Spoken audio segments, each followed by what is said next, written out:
Hey everybody, welcome to Performance Anxiety on the Pantheon Podcast Network. I am your host Mark, and before we get started, I do want to thank our sponsors AKG for sending us the Lyra mic and the headphones from the Podcaster's Essentials Kit. They sound amazing, and they're an incredibly affordable way to get into podcasting. And today, we head to France with Rabih Gebeile. We decided to take a walk through the French countryside, and no, that's not a euphemism. So occasionally there'll be a little bit of wind noise, but Rabih has led a fascinating life, including escaping civil wars. He's lived all over the world, and all of this can be felt and heard in his music. And it's also been influenced by the medical condition his father developed several years ago called normal pressure hydrocephalus. We discuss how moving so often as a kid has had an effect on him and me as we get older. We disagree on French gangster rap, and he ruins my conspiracy theory of eights with a coincidence. Rabih also talks about how he felt the first time he found a bootleg of his albums. Now, this episode has something for everyone, including birds, angry cows, and an overly affectionate dog. Now follow Rabih, and I'm going to butcher this, Mondo TV, MONDOCANE_TV. Get the EP on Bandcamp. Send it to other people. Really, he wants you to. And send this show to other people by rating and reviewing it. We accept coffee at ko-fi.com/performanceanxiety. Merch is up at performanceanx.threadless.com. So get some comfy shoes on and walk with me and Rabih Gebeile on Performance Anxiety, part of the Pantheon Podcast Network. All right. This is shit. Wait. This is Rabih. Wait. So should I say my name the way I say it in English, in Arabic, or in French? You know what? I'm going to do it. I'm going to do it in Arabic. Oh, by the way, I forgot to say I'm Lebanese. So my in all this discussion, I'm actually Lebanese. I'm born in Lebanon, so I'm going to say my name in Lebanese. So this is Rabih Gebeile from Mondo, and you're on Performance Anxiety. No? I'm on Performance Anxiety, sorry. You're listening to Performance Anxiety. Okay, wait. This is Rabih Gebeile from Mondo, and I'm on Performance. You know what? I'm going to have to write this down. Or I can do it with a Lebanese accent speaking in English. Wait. This is Rabih Gebeile, and I'm from Mondo. وهلا you're listening to Performance Anxiety, eh? Okay, I'm going to do it naturally. No, this is really not natural. I'm just going to stay natural. The thing is, I goof a lot and I ramble a lot. And if you let the mic open, this is my problem. You let the mic open, and I'll just, especially now with lockdown, and you don't talk a lot and you don't see a lot of people. So when all of a sudden it happens and you just like blah blah blah blah blah blah blah blah. This is my problem right now. Okay, more simply. So, I am Rabih Gebeile from Mondo, and you're listening to Performance Anxiety. You know what? What could be nice? Let's have a walk together. Yeah. We can make that. That can be the international nice walk. Yeah, why not? Yeah. I've done it with a friend in Canada. Just walk around and talk. You feel like you're, walking with a friend. And Yeah, exactly. Exactly. Well, it's got this different feel to it. So yeah. Well, I don't know if you had a chance so there, you're my friend on the right side. Oh, perfect. And a pony. Oh, a pony. My dog's locked in the kitchen so he doesn't go nuts. Otherwise, I'd show you the only animal I got around here. Well, because I live on I live on a short loop. And a lot of people like to walk around it. And so if he sees somebody, he's at the window, he will go apeshit. It's, I really got sick of the city. You see, this is the little village I'm in. Oh, wow. That's amazing. Oh, that's so beautiful. So old. Yeah, it's really old. It's really, really old. Oh, I love that stuff.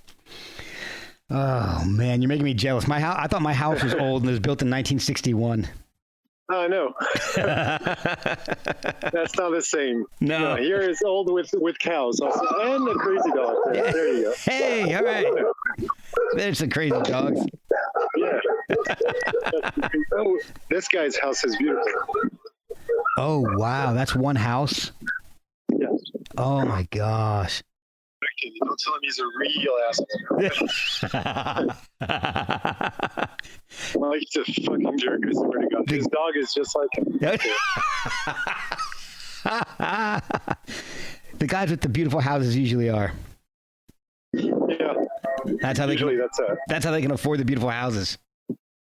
Exactly. I don't have a house. I rent them. There's some kind of weird correlation between being an asshole and having a beautiful house. I think it's got to do with the money. Mm-hmm. Somehow assholes get all the money. Yeah. I think the world is built that way. Bunch of people. So here, look at this behind me. Oh, wow. That's beautiful. Man, that's so green. Yeah, that's a beautiful road. Oh man, I'm gonna have to send you some pictures of where I live because I think I love where I live in Winchester, Virginia, and it's actually a lot of the landscape is similar to that. Not quite as old houses. Definitely. We do have some old houses for the U.S. I mean, we've got some old Revolutionary War buildings out here, but so mid 1700s. So.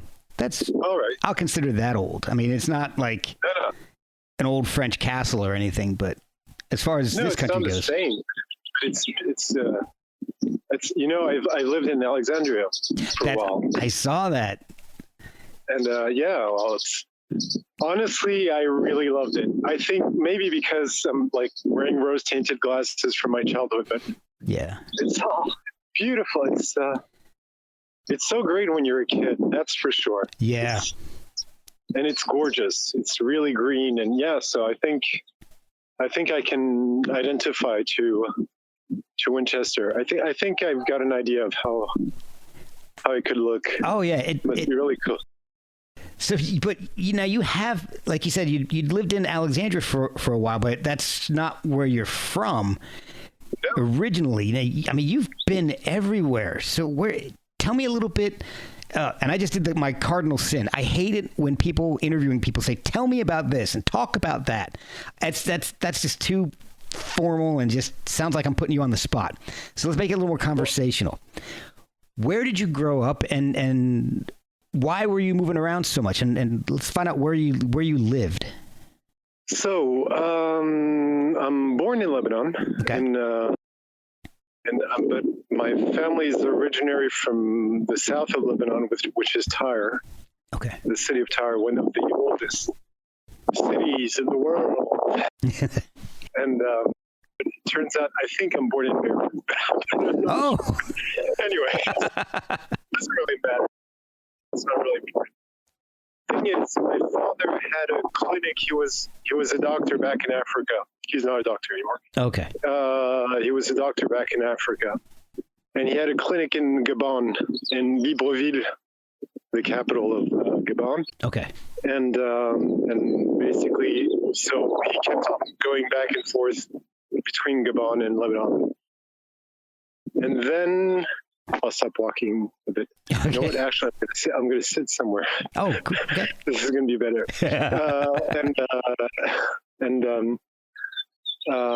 What happened next? Well, basically, I was born in 1979. It was a bit in the middle of the war. Right. The civil war in Lebanon. We left to Gabon, stayed a while, and it's a bit of haze because it was in between Gabon and Lebanon, and then a lot of France, because my father used to love going to Bordeaux in France. So we used to travel a lot around that. And when I was 6, my parents got a divorce. And when they got a divorce, my mom decided that she wanted to pursue interior design studies. And she had a scholarship for uni in Virginia. Oh, okay. So we went to the USA. And we stayed there for 3 years and a half. Then after a while, my dad basically told my mom, you know what, this is not possible. He's too far away from me, blah, blah, all that. Right. So they made a decision to go and live to come and live in Paris. So she came back to Paris once her studies were over. Meanwhile, she met someone else. Okay. And when she met someone else, she decided to go to Kuwait with him because his family was in Kuwait. This is, okay. Wow. You know what? This is going to be a bit complicated, so I'm going to make it short. Okay. I basically lived in Lebanon, Paris, Gabon, a bit of Senegal, Dakar, because my father is born there. I used to go a lot to Kuwait because my mother lived there. Then I lived in Amsterdam for 3 years.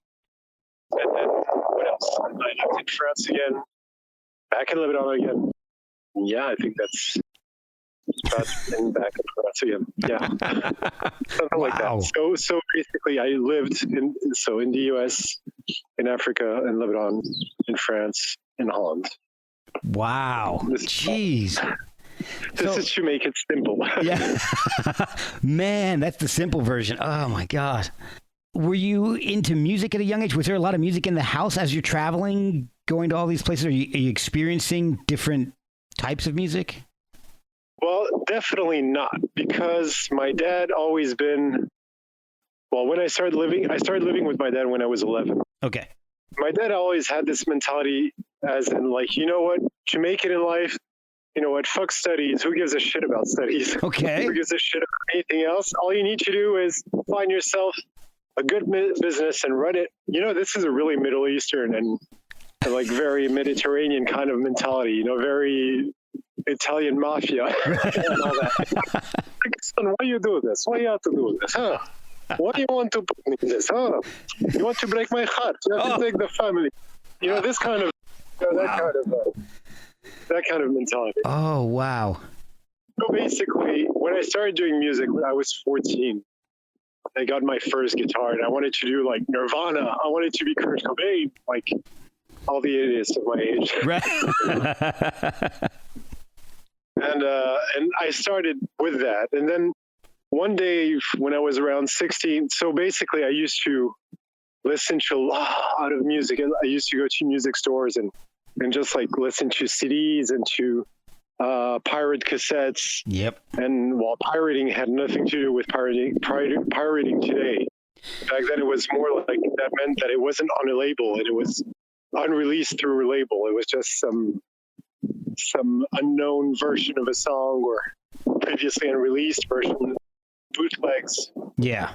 And stuff like that, but it wasn't the piracy that you know today. Right, yeah. It was. I used to get the same thing. It was my big thing was finding like the demos of whatever band I loved. Exactly, that was piracy. Yeah. So basically, you came to the guy and you told him, like at the record store, "Hey man, do you have like this previously unreleased song of this band?" And like the guy would look left and right, and he said, "Wait here," and just like go right under the car, bring up like a huge thing with a lot of cassettes and a lot of CDs of like you've never heard of your favorite band. Like, oh my God, they did a cover for Kiss. Oh, holy shit! You know? Oh man, you know, you and I are actually fairly close in age. I was born in '73, so. Okay. So I know exactly what Nirvana and Pearl Jam all hit in my senior year of high school, freshman year of college, and I would, you know, I got a car. Me and my buddies got cars, and the first thing we would do, they had record shows in the U.S. and what they would do is it would be just all these vendors, and instead of secretly stashing the albums like you said under a counter, they would be wide out in the open, being like, "Hey, here's my bootlegs. I've got, you know, Nirvana live in Seattle, 1989. Here's a CD of it. You know, Led Zeppelin live, 1976."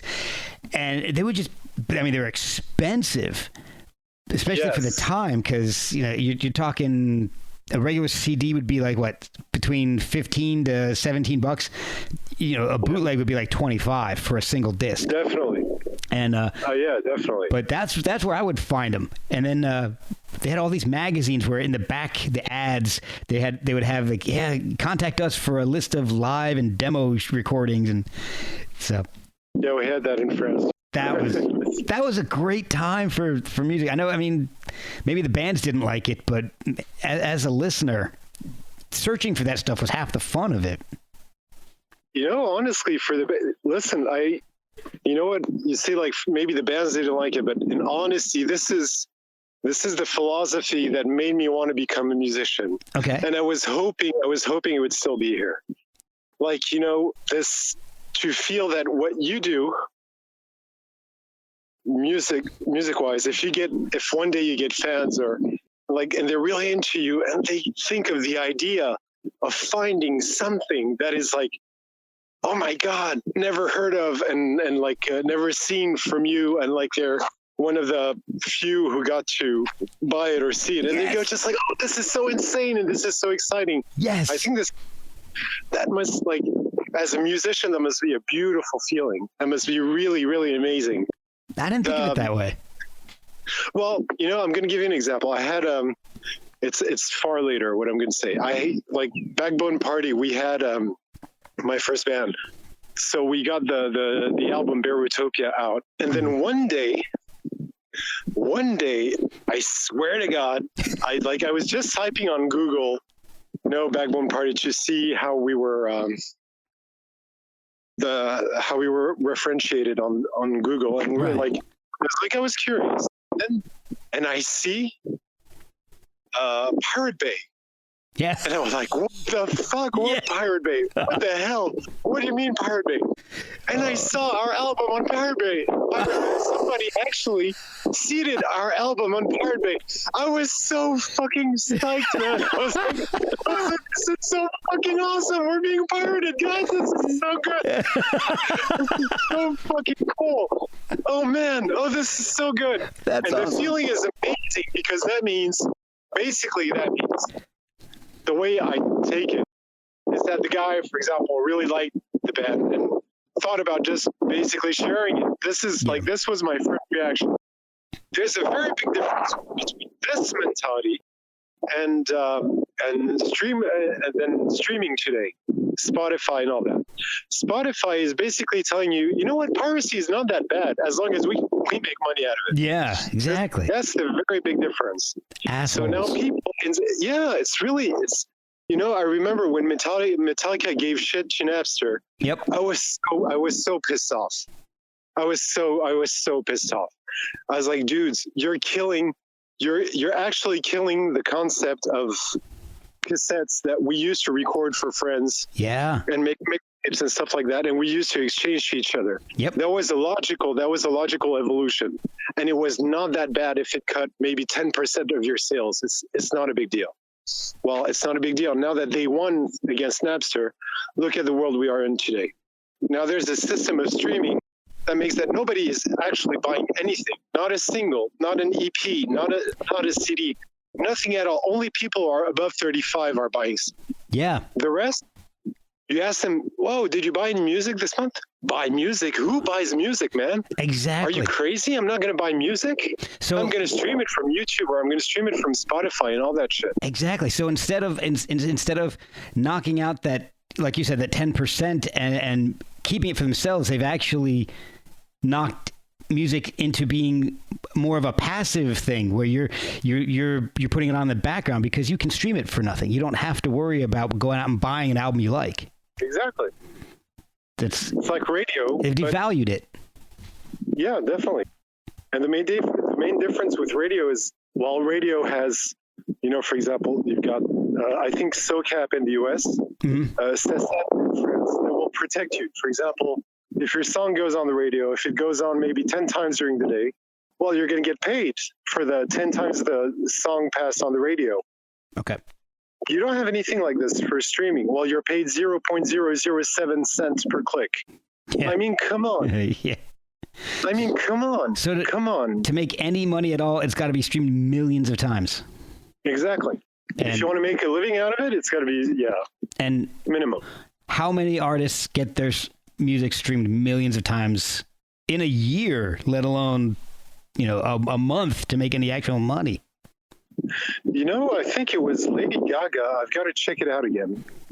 Lady Gaga, who said that she made through streaming when her Monster album was released, first month she made $200. Wow. I gotta check it again, but it's a really low thing. Like it's some Portishead, when they put their albums, all of their albums on streaming, the first year they made $2,000. Wow. This is one of my favorite bands I'm talking about. Yeah. And now, I don't know if you saw the news, but My Bloody Valentine just put their stuff up on the streaming services. So they'll probably make hundreds of dollars now, too. Yeah, exactly. This is sick. This is really sick. Yeah. I mean, for example, if I sell an album on internet, if I sell it through Bandcamp, this is why I go through Bandcamp and stuff like that. And usually I promote Spotify much later because honestly, as an artist, we really can't live off of Spotify. Right. On Bandcamp, somebody even buys the EP for €5. I mean, €5, that's like, holy shit, like 2,000. Yeah. And if they're going to buy it on a Friday. So. Yeah, definitely. Definitely. Buy it on a Friday. Because I love it when Bandcamp does those Bandcamp Fridays and waives all their fees. That was a really smart move by them. That was an amazing move by them. It was, because I don't limit my purchases to Fridays for Bandcamp, but I do more purchasing on Fridays. Yeah, because it's a win-win. Yeah, it helps the artist, and it makes Bandcamp look really good. Yeah. All right, so I want to try to piece together some of this here. So, when did you actually start writing your own music and playing in bands? I mean, were you doing stuff before Backbone Party? Yeah, well, so when I was 16, around 16, 17, I discovered, I used to think, I really need to be in a band. I really, shit, I don't have a band. And I loved doing music, like taking my guitar and just writing some songs. But I wish I had drums behind me and bass and all that, and everything that goes with it. Then one day I discovered some guy called Trent Reznor. Just some weird guy. Yes. So, and I discovered like some small album called Downward Spiral or something, or never heard of it. Something really minor. Yeah. And and then I discovered that album, and I was like just so fucking blown away. I was like, oh my god, this is really, really, really good. This is everything I'd ever want to do, like this kind of music. And then I went to look at the credits. And I saw that basically he was doing everything on most of the songs. And like there was a few featurings, but not much. Right. And then this is where it hit me. I was like, dude, do it alone. Start it. Your music by yourself, Yeah. Like believe in yourself and you can do it. Who cares? And that was my first big epiphany in composing music. Is that basically I can start composing alone. And that was huge. That was really huge for me. It's got a different course now. Now that I've got more experience in composing, the feel of composing alone is completely different than the one of composing with a band. Oh, I'm sure. Yeah. Got absolutely nothing to do. It's completely different. But this is where it really started when I was 16. So then I got like back when I was 16. So we're talking about 1995, 96, I started computer and music it wasn't really good yet. The sounds were pretty bad on MIDI, so MIDI was out of reach. And while everything that had to do with high frequency conversion and all that were not that good, the converters were not amazing, but at least you could do something. You could do multi-track recording. You could do a lot of sound design and a lot of things. So this is basically how I started. Okay. So there. Okay, that was maybe a longer answer than. No, man. That's the stuff I want to know. So, all right. How did you kind of form the foundations of Backbone Party? Where did you meet those guys? Who was involved, and when did you start playing together? So in 2007.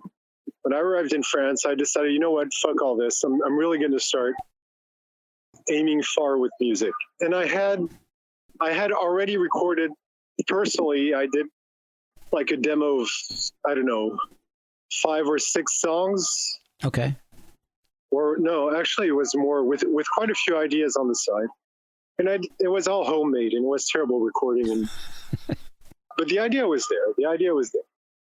So I did this sort of Craigslist for musician in France, and some guys answered, and I just like met with each guy, with a drummer, with a keyboardist, with a bassist even, and with a guitarist and all that. And this is basically the way I got to know the guys. Okay.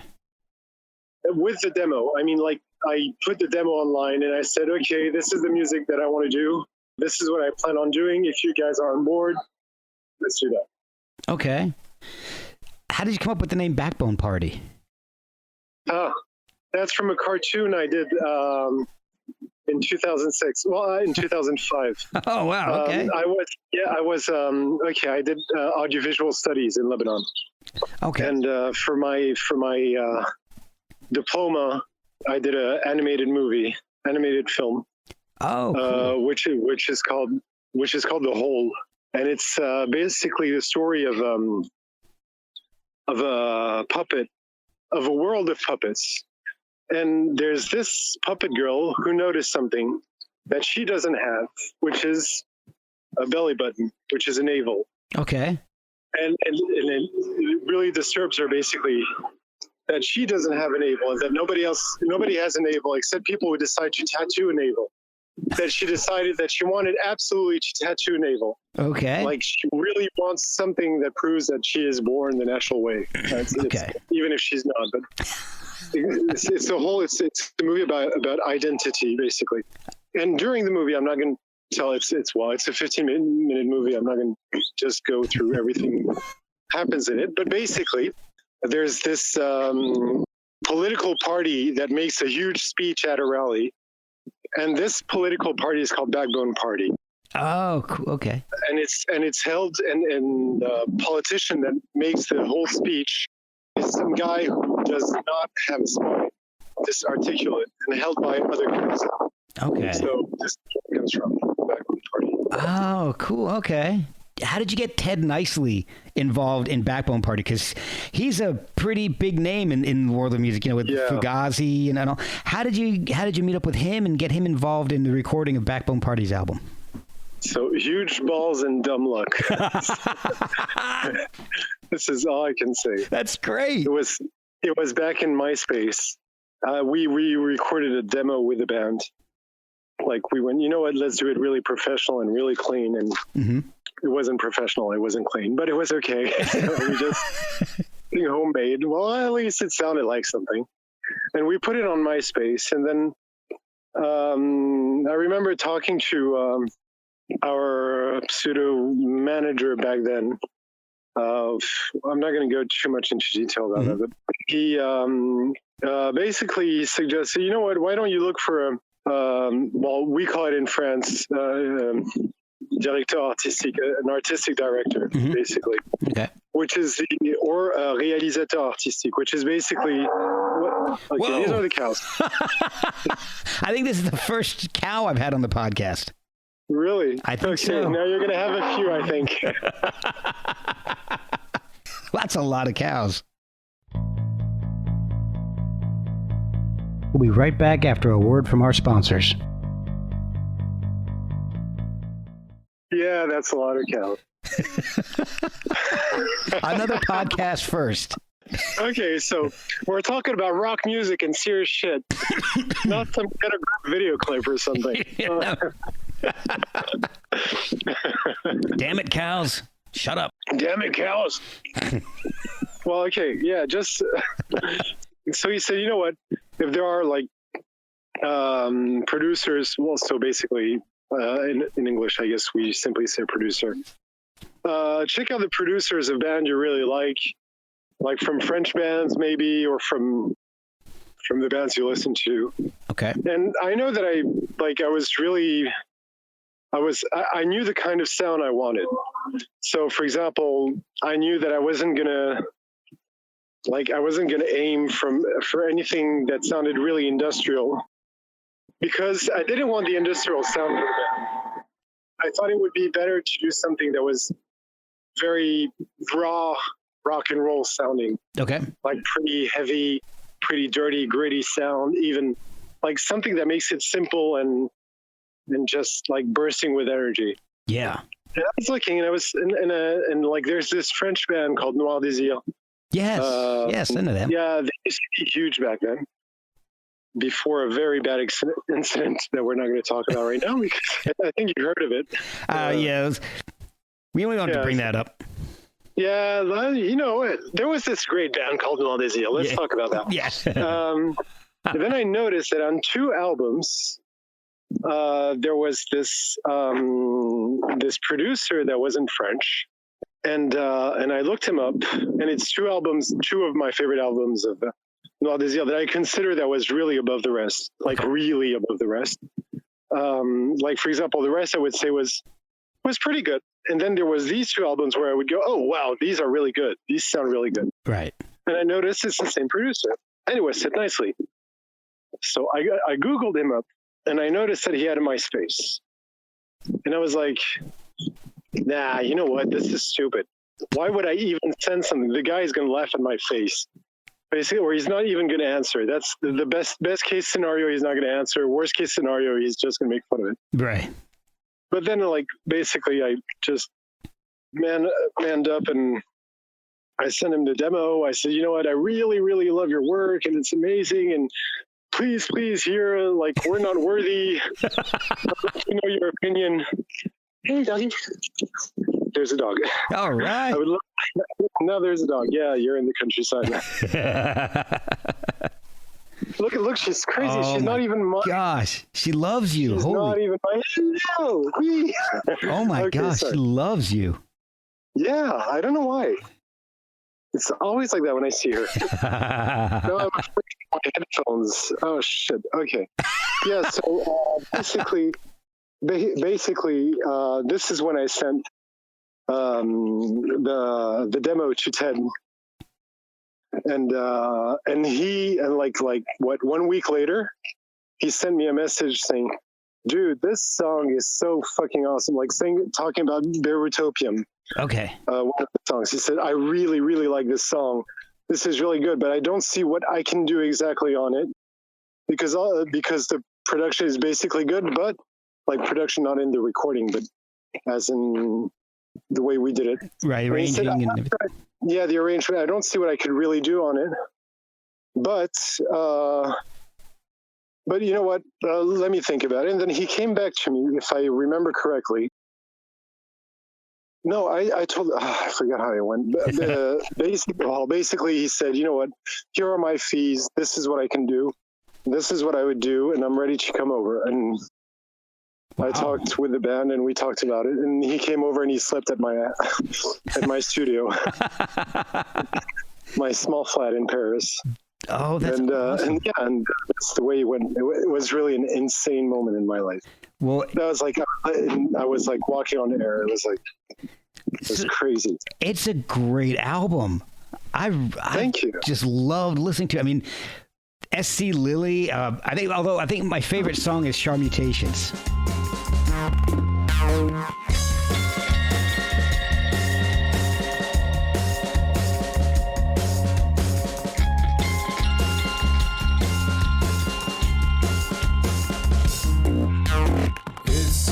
It's all haze in a metaphor.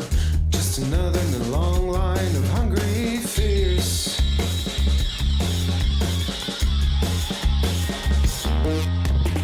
Really? Cool. I love that song. I've been listening to it constantly. It's That's so awesome. Good. Is there a theme running through that album? Because it seems that there's something connecting everything together. Huh, good. I'm glad that you heard it.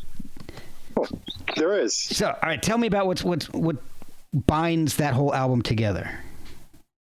I said, tell me about. I did it again. I said, tell me what binds.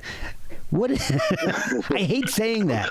Wait. First regarding Ted, Actually, you have to know that Berutopia, once we did it with Ted, it's a million times better than what we sent him. And I don't see like how he even said, "Oh yeah, this is really awesome, dude. You made it awesome." It's like the song's got nothing to do anymore. It's really insane. He did really an amazing job. I really want to stress on what he did on the album. Oh, that's awesome. Like if people think today, and I'm the first one to say it, if you can do it yourself, you're yourself.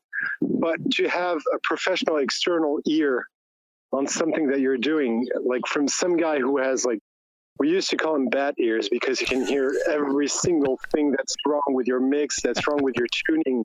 Wow. He can hear like everybody's playing all together. He's gonna say, the bass drum is out of tune. Like, wow. what? Dude, what do you mean the bass drum is out of tune? Doesn't sound right to me. Could you turn it up like 1/4, just like quarter up. Like, okay, the drummer just says that, and all of a sudden it just sounds amazing. And we're like, okay. Wow. All right. No, he's got really, really, really a special ear. Man. So something I really want to stress on. All right. And that things you'll never think about when you're composing, stuff that will never come to mind. That's and what plus, he's there for. Exactly. We were a 5-piece band. And as a 5-piece band, we have a tendency to make really complicated and convoluted arrangements. He would come over and he would basically come with a, how do you call it? The knife for butchers. Oh yeah, the cleaver. The cleaver. And say, fuck this. Chop this off. Chop this. Why are you playing that? What are you even doing? No, because it's really cool. No, throw it. Okay. We're not worthy. Yeah. No, it was game changing. Honestly, it was really insane. So we were back on the. Oh, you were talking about the themes in Berutopia. The themes in Berutopia, yeah. Well, it's basically got to do with me leaving Lebanon. Okay. So, wait, 1 second. Oh, he's attacking my cat. Idiot dog. Hey. The dog strikes back. Shit, excuse me. I'm really sorry. 1 second. No problem, man. Take your time. Wait. Okay.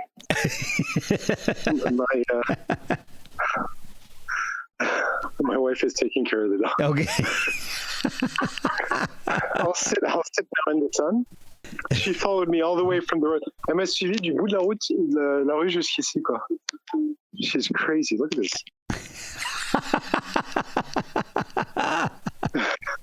Oh my gosh, he's carrying her like a baby. Yeah, but it is a baby. Well, okay, I'm really sorry. Now I'm going to be more concentrated. No worries, man. Well, okay. Concept of Berutopia, Berutopia. So it's basically got to do with the utopia of the idea of what the country you live in. You see it through your eyes and what it really is, and what you really wish it would be.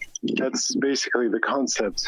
Okay. And after the shit that happened in 2006, I was so pissed and I was so sad and I was torn in like so many different emotions. Yeah. And I was feeling a lot of guilt from leaving. And this is what Charmutations, by the way, is about. It's about the guilt of leaving and feeling like shit. Oh. When you're leaving your home country and the country is going down the drain and you're just like going selfishly saying, you know what, I'm going to do my life elsewhere. Yeah. Sharmuta in Arabic means whore. Ah. Charmutations is like how you call it? Portmanteau word. Like, okay. Yeah, portmanteau. Yeah. So you're combining two words. Exactly. So mutations. It's got something to do also with movement. The mutations, the movement, the sharmuta. So charmutation. Okay. So there's a couple songs with portmanteaus on the album, like Berutopium and exactly. Infame Mustafa.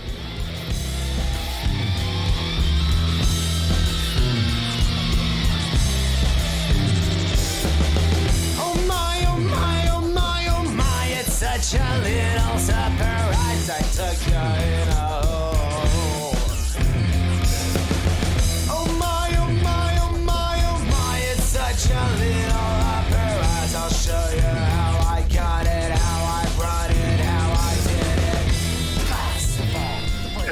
Summer, yeah, that's also one. It's one we had a lot of fun. It's one we had a lot of fun doing. It sounds like you guys had a lot of fun doing them. You got some great stuff here. This was really, Show Mutations has a very special thing to the whole band because it's one of the songs that we really like with Beirutopium, by the way. Beirutopium and Show Mutations are the two songs that are completely composed during a jamming session. Oh, cool. Like as in, for example, Show Mutations, the drummer was happy with the pattern and we're like, okay, you know what, and all of a sudden something was coming up and the guitarist came in and I started doing something. Then I started putting some vocals just going la, la, la, la. Mm-hmm. And like there was this moment during that jam session, I recorded it for 2 hours. Wow. Like there was just like this 30 seconds and when I was re-listening to it and I was like, holy shit, there's a song there. Like there's something that we can do just right there, just at that spot. And we started constructing the song during that jam session. Wow. 2 hours. You plucked out 30 seconds out of that 2 hours to make a song. That's all because they like, honestly, it sounded really fun. The whole 2 hours really sounded fun. But there was one part where it was like really, there was a song that was really appearing, Like, you know that when everything clicks all of a sudden, you're like, oh, here it is. Yeah. And you feel it. It was really beautiful. Wow. The whole album is really awesome. It reminds me of like a Pop Will Eat Itself kind of vibe. Oh, yeah. So I didn't think of it that way. The slightly electronic heaviness, like you feel a little bit of the Trent Reznor influence there, but more focused on the rock aspect of everything than the electronic, which to me is what Pop Will Eat Itself was about. Yeah. But then you did a solo project, Murmuration. Yeah, so was Backbone Party still active at that point, or did you just decide to do that on your own, or was Backbone Party done? So Backbone Party went through some really harsh phases towards the end of the project. Okay. And I guess we can say that when you start feeling that the band members are not into it anymore as much, or are really frustrated because they don't feel things are going at it, like moving forward better, and you feel a sort of frustration in the air, a sort of tension. Then one had a kid, and the other one had another really awesome. He got accepted in a really awesome school of electronic music. The music is really amazing, by the way, that he does, Alex. Okay. So you start thinking, you know what? It's hard to keep the band, so might as well just like put it in the freezer. Okay. This is a bit what happened.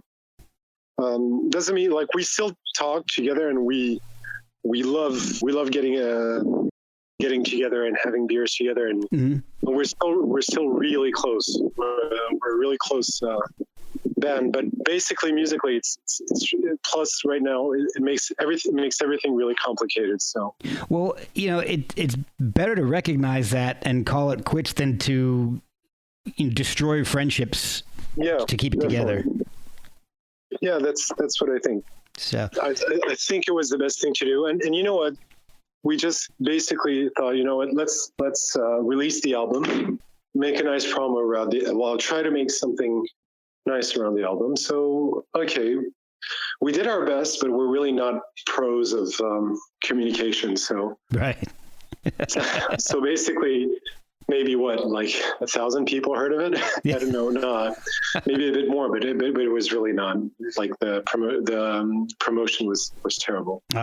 So, but it's okay. We're still really proud of the album. We're proud of what we accomplished, and we learned a lot. I know that I learned so much. It was crazy.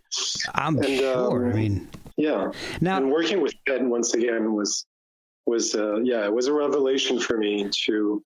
I have another ear on what I compose and what I do ever since. Well, it's really So you got a good friend out of it, in addition to making some great music. And I got to tell you this before I want to know so much more about Murmurations, but I have to mention this. That cover that Backbone Party did, Movements in a Lifetime, the LCD sound system and Talking Heads cross, that blew my mind. That was amazing.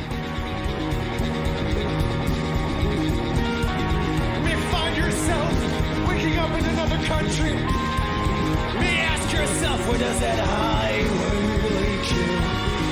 You may tell yourself, am I right? Am I wrong?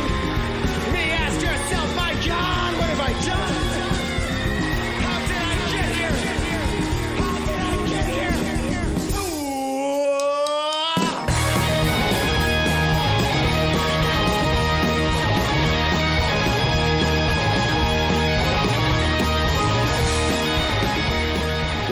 Thank you. As soon as you sent that to me, I have sent that YouTube video to so many people to check it out. Oh, excellent. It is unbelievable. How did you guys figure that one out? How did you end up combining LCD sound system and the Talking Heads? You know, honestly, I think personally, I remember singing the lyrics to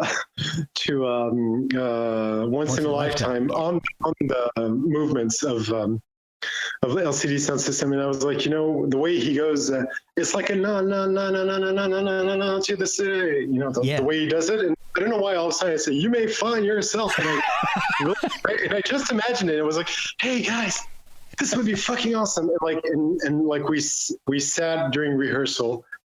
And at the beginning was all in your face, and I don't know. I think it was the drummer or who started.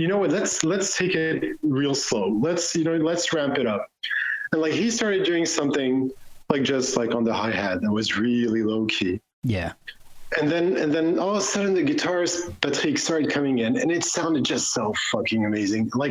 Everything was ramping up till to a point where it was sounding perfect. And there was this, personally, I had a huge space because I do have a Nick Cave influence. Mm-hmm. I had a huge space for acting out what I'm singing and for really living the moment. Right. And it was, it was great. And plus the recording you're hearing is without the vocals, it's one shot.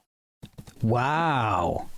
It's a one-shot recording. We were all in the same booth. We were all with our headphones, and we were all playing one shot. Yeah. So the music is just one take. Yeah. Wow. It's one take, and then I added the vocals. That's incredible. That was. I would never would have guessed that.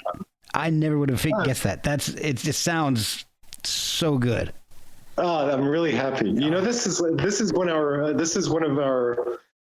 This is very representative of Backbone Party. The way we had a really great chemistry. It was a beautiful chemistry and a nice energy that was going together. That was a real bulldozer. Yeah. I don't know how.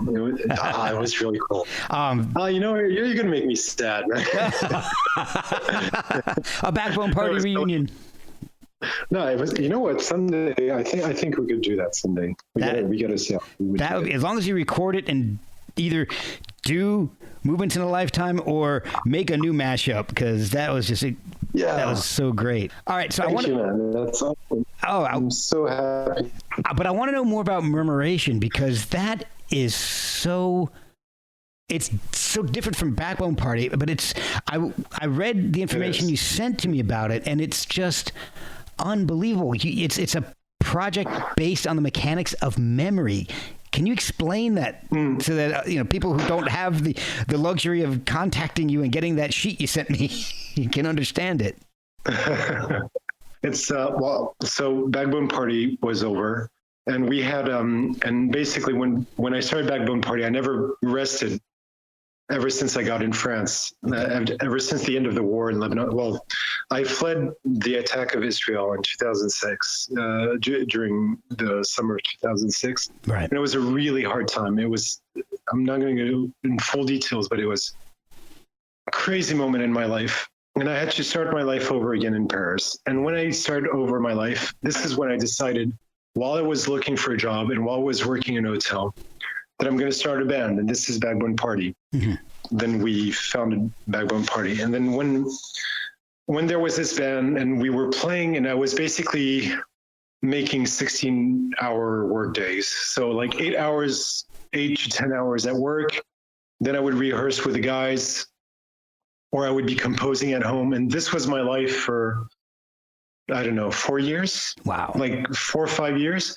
So when Backbone Party, when we finally released the album, I think something snapped in me. And basically, I did a sort of burnout, like a huge burnout, like very, like the backlash was really heavy. The toll was really heavy on me. Yeah.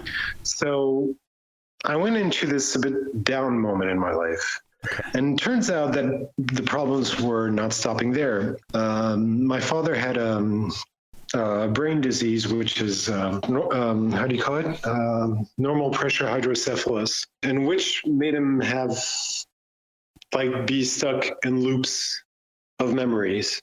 For example, he would tell you, what time is it? And you tell him it's 4 o'clock. And he says, oh, okay, already 4 o'clock. And then like 2 minutes later, what time is it?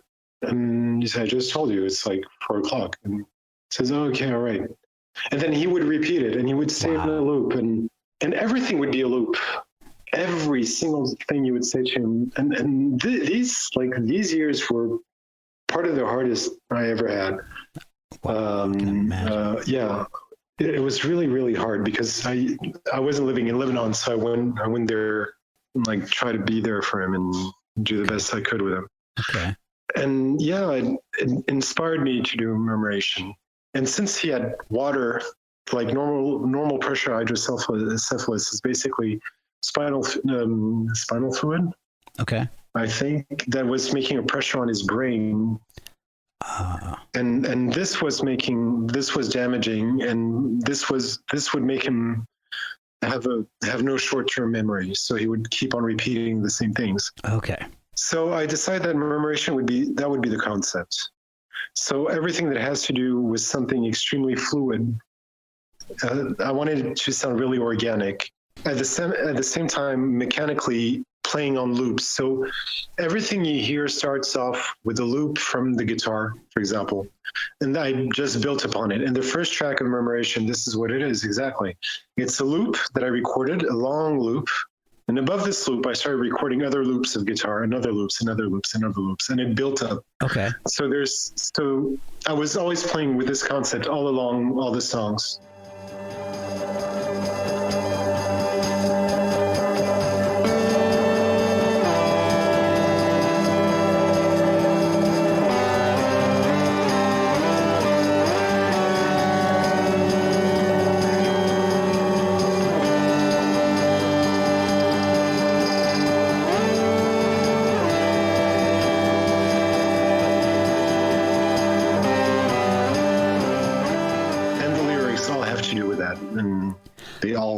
Focus around this loop. Okay. With the album, was it designed or conceived as a live show first, or as an album first? Because you've performed it live, and I've seen clips of it, and it's amazing because it's a multimedia audio visual experience. It's incredible. Thanks. There are two versions. There's the one with Alex Alex was the drummer of Backbone Party. Right. And he did the visuals that you see where there are two screens. There's one in front of me and there's one in front of him. Okay. And he's basically doing the visuals live on his computer while I'm playing the music. Right. On the one that I'm doing solo, I basically programmed I went through a program and I threw in some visuals that were affected in real time by what I was playing. So all I had to do is project them, and I would play, and everything would be affected by the guitar, the drum machine, or the vocals, and it would affect the visuals that you had behind me. Okay.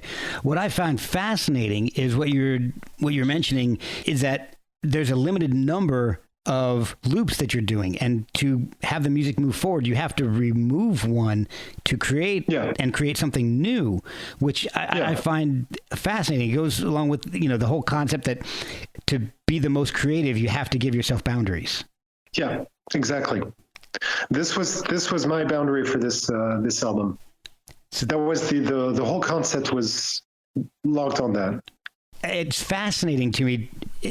Are the performances a lot of improvisation, or are they based on the songs on the album? A little bit of both?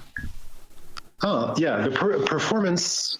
Well, the first time I did a performance, it didn't go too well because oh no, because it's really complicated when you have to think about a lot of things at the same time. Oh yeah, so you can't really put yourself into the performance the way you want to.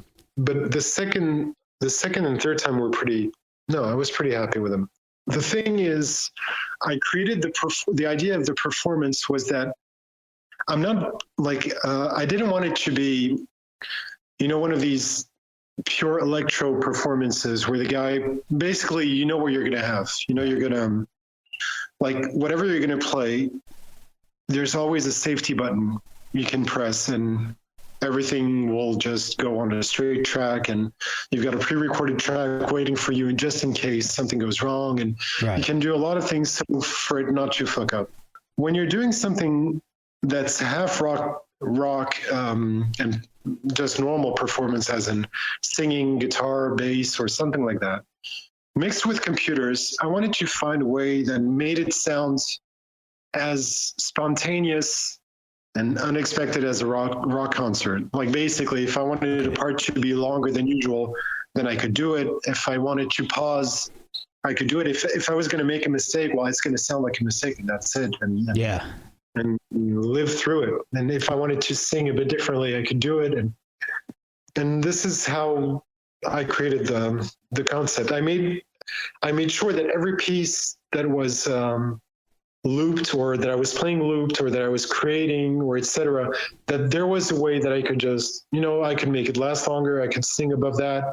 I could stop it. I could restart it or go through something else. And it will always sound very organic and not really, just like when you basically press play on a computer or something. Right. So it's more organic constitution. Okay. In Backbone Party and Murmurations, there's something with the number 8. You've got Room 8 on Beirutopia. You've got the song 8 on Murmurations, and there's 8 tracks on the album. True. Is there any conscious reason for this, or is this just coincidental? Honestly, it's coincidental. I swear to God. Oh man. Okay, so I'm just seeing things. No, you know why? Because Room 8, the hotel I was working in, Paris, the first hotel I was working in and I was working first as a night shift guy. The Room 8 was the room we used to give to hookers. Charmutation. So I'm going to tell you a secret. The Beirutopia was supposed to be called Beirut Hotel. This was the first name of the album. Then all of a sudden I started seeing that there was a Tokyo Hotel, then there was I don't know what hotel, and another band called something hotel, and another album something hotel. So you know what, fuck hotels.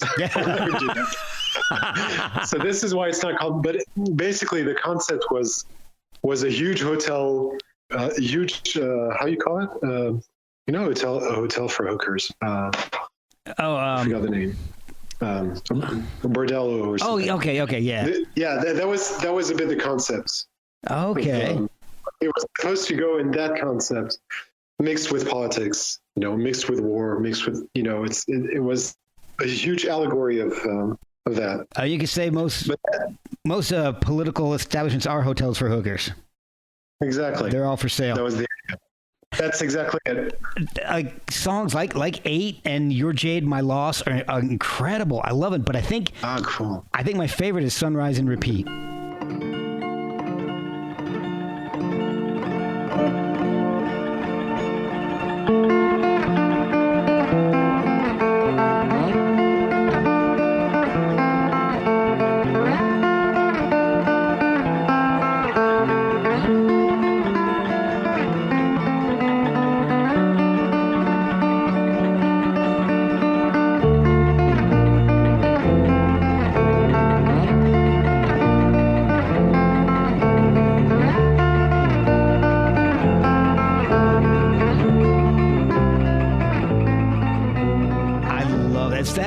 that's just beautiful. Thank you. The other ones, I love when like some feedback or a screeching noise comes in, because sometimes I can't tell if it's like a guitar feedback or if it's something electronic. That's a credit to the organic nature of it. I can't distinguish, but I love the sound. But awesome. Sunrise and Repeat is softer, gentle, more organic until the very end. But I love it. It's just kind of, it's a beautiful way to end the album. Thank you. Yeah, it's a special one for me. I wanted something. I really, after this, the album is really I'm not going to say a downward spiral, but I think really high, really loud. I wouldn't dare say that. No. Well, he's an avid listener of the podcast, so you probably best you don't. Oh, really? No, not really. I don't think he knows it exists at all. Well, if ever, my name is Rabih, and hi, and I would like to. I really would be interested in working one day with Trent Reznor. Who knows? Maybe we can get you guys together. You can collaborate. That's my specialty, getting people together. I love that. No, I would appreciate that. I would think that would.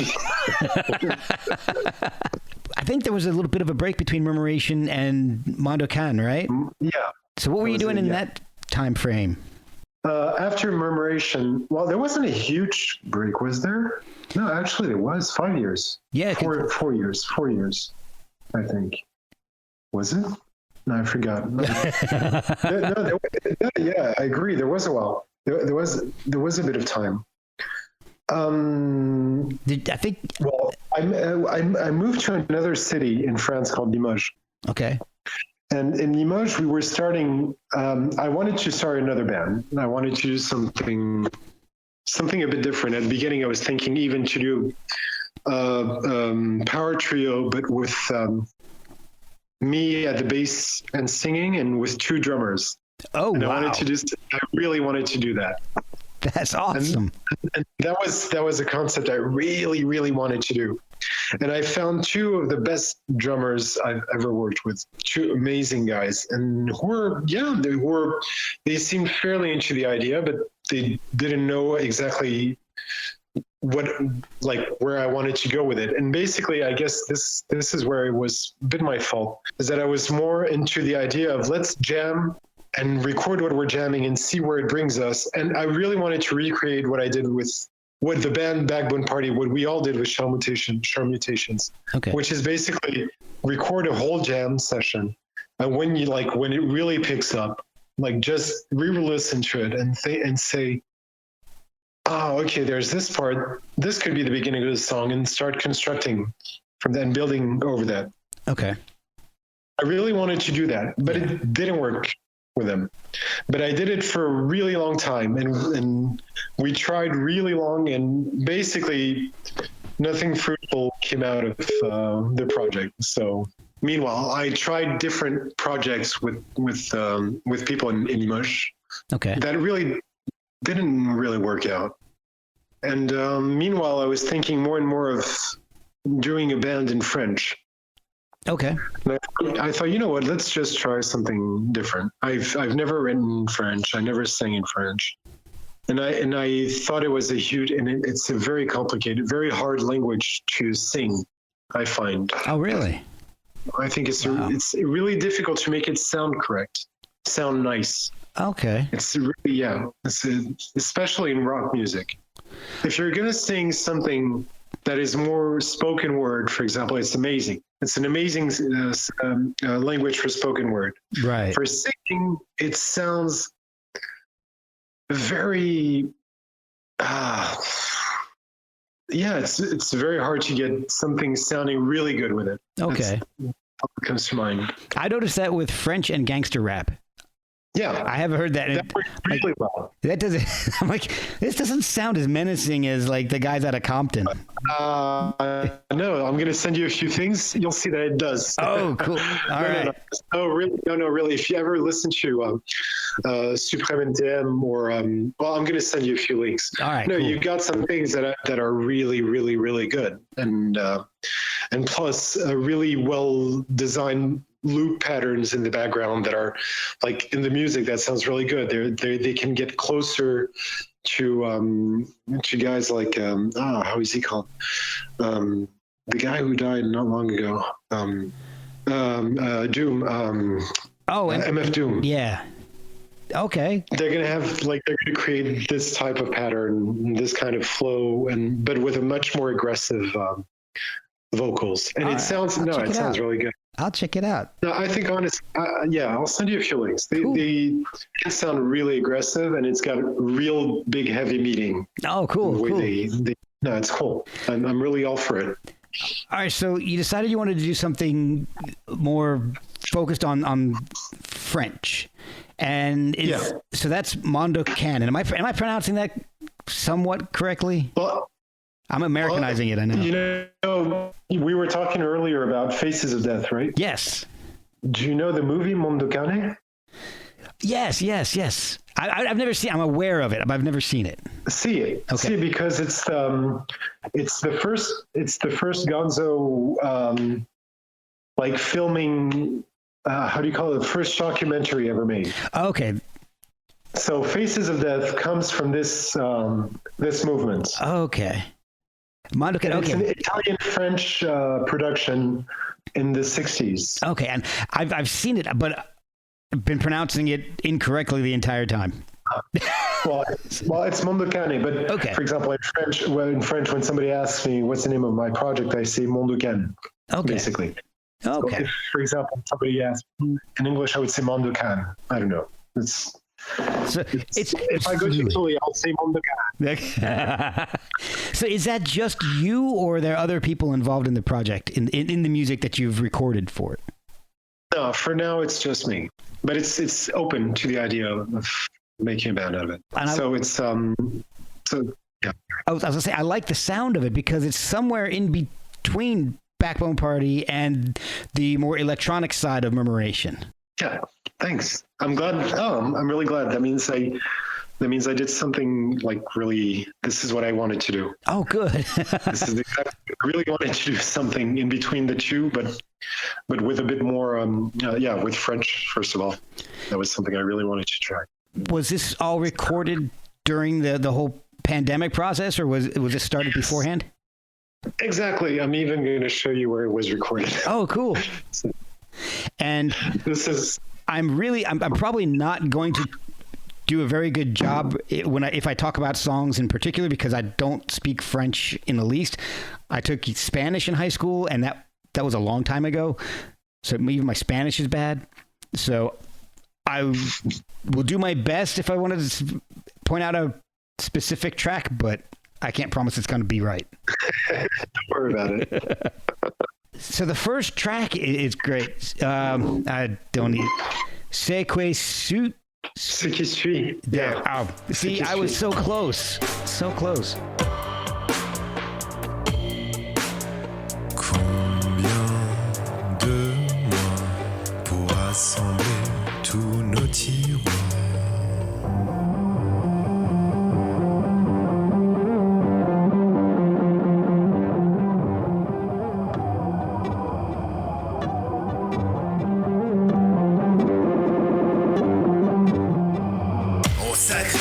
Saint-Jean premier, le corps dès que l'on livre.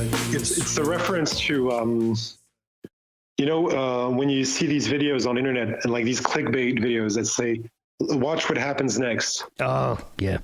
You know? Yep. Wait and for it. It's a reference to that. Exactly. Wait for it. Watch what happens next. And ce qui suit is usually the expression in French is ce qui suit va vous étonner. That means what happens next is going to surprise you. Ah, okay. This is the bait, and it's a very, very sarcastic song. It's a very dark song on politics. It's very politics driven. Okay. So now I wish I spoke French, because I want to understand the lyrics. Oh, cool. I'll have to figure. I'll send you the lyrics. With yes, pleasure. That would be amazing. Okay, I'm just going to say this: the anglicized version, Serendipity. Serendipity. Yeah. I think that's my favorite on the album. Oh, really? Oh, yeah. Cool. That is such a great track. I mean, I don't really know how to describe it. It's just, I don't know. I'm coming at a loss for it right now. It's. Ces enfants qui rentrent de l'école, j'ai fait tomber mon pôle, ma matraque et mon costard, mes ailes prêtes à l'emploi, mon karcher et mes chars et mes vinyles que j'écoute parfois. J'ai fait tomber mon Tinder et mon profil de Joker, la musique que je vénère, que je stream sur Deezer. J'ai swipé mon sourire comme la... The whole album is just... I don't know. Like I said before, it's just I like it because it's a mix of the rock side of Backbone Party with the electronic bits of Murmurations. And you really, like you did with LCD Sound System and Talking Heads, you merged them in such sort of mashup. Yeah, in such a very successful way. Oh, thanks, man. Cool. I'm really, really glad. And are you working on more Mondo music? Well, I'm actually working. I don't know if it's going to be an EP or an album, but I decided that from now on, if songs are going to be like, if I feel it in English, I'm just going to sing it in English. If it's going to be in French, I'll sing it in French. If it's in Arabic, there will be Arabic. Oh, awesome! So I decided in Mondo I'm not going to restrain myself to anything. Awesome. Is it going to be a solo project for the foreseeable future, or are you planning? Do you see bringing more people in as permanent members? Honestly, this is that's a really important point in music these days for me. I understood something not that long ago, is that the best bands and the best chemistry in bands are usually bunch of friends who don't live that far from each other, who can like just, hey man, look, I got this song, you want to come over and we'll just jam a bit on the guitar and just sit and have a few beers and, smoke a joint and just relax and say stupid jokes and I don't know, and something comes up and all of a sudden you got an amazing song. You don't know why. It's just the chemistry is just so perfect. Yeah. Well, I'm at an age where this is more and more complicated. I mean, I have a lot of friends in the world. Mm-hmm. I don't have a lot of friends around where I live, and I never lived long enough in a place to have friends with whom I can build this. Backbone Party, I got really lucky with Backbone Party. This is what I think. Yeah. I really got lucky with these guys because they're amazing guys, but everybody's got his own life, and you get to this stage where all of a sudden you see your friends getting married, getting much more serious in their career, like work-wise, and priorities shift. Exactly.